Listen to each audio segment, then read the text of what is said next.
بسم الله الرحمن الرحيم نحمده ونصلي ونسلم على رسوله الكريم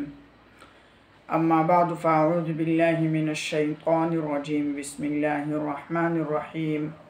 يا أيها الذين آمنوا صلوا عليه وسلموا تسليما قال النبي صلى الله عليه وسلم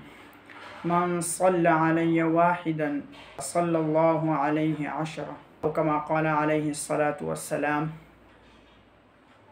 د مجلس په آدابو کې یو ادب دا هم دی چې کله د نبی کریم صلی الله علیه وسلم نوم مبارک واغستی شي نو په نبی کریم صلی الله علیه وسلم باندې درود شریف وویلی شي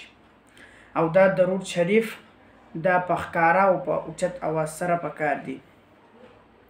د دې درود شریف په باره کې نبی کریم صلی الله علیه وسلم د ارشاد مبارک نقل دی چې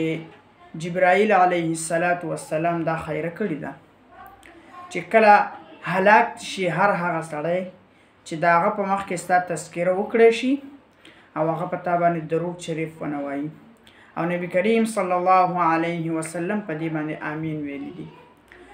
او د درود شریف په باره کې رب العالمین په خپله په قرآن کریم کې فرمایي یا ایها الذین آمنوا صلوا علیه وسلموا تسلیما، ای ایمان والو تاسو درود او سلام وایئ.